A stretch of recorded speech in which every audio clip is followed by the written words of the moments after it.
Perceptual barriers are one, and they come from the fact that we live in a world in which to be efficient and to survive, we need to learn things and make assumptions, see patterns, and interpret them. I can say the days of the week forward with no problem, really fast. Can't say them alphabetically. So there's certain patterns and routines that are useful. We get into them. But those patterns and routines can get in our way when we're trying to think differently. A lot of this pattern recognition, sorting out for interpretation purposes, relies on categorization.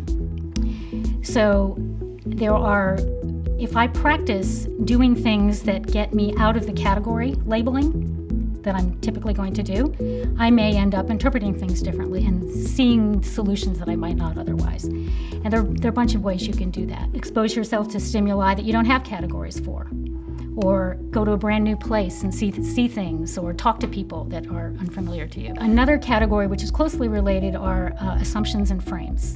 We make many assumptions. Again, you have to make assumptions, but some of those assumptions get in your way. We also are subject to selective attention.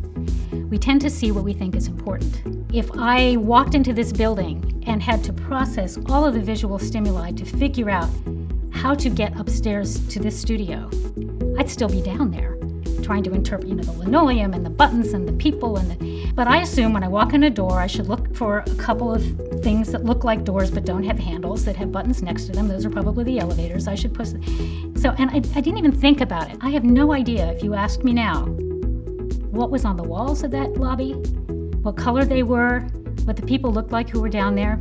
I was singularly focused on finding my way up here so I could be here on time. We fear things that are uncertain. We don't know what's going to happen, or we're afraid something specific is going to happen. So taking risks, speaking up, trying something that seems a little crazy but might be a good idea.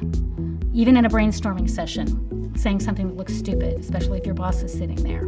Fear is huge, and it's a real impediment to divergent, associative, creative, freewheeling thinking. A big part of fear comes from, or is communicated to you in these situations anyway, is what some have called the voice of judgment. You don't want to just squelch the voice of judgment completely, because sometimes there's some information in there. It's got to come from somewhere.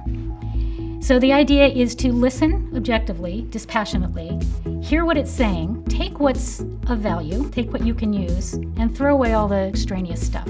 But we can also choose our environment to some extent, where you work, or the kinds of people you surround yourself with. So those are the two big areas. It's how we see things, how we process information, and the ways we typically do that, and fear and anxiety.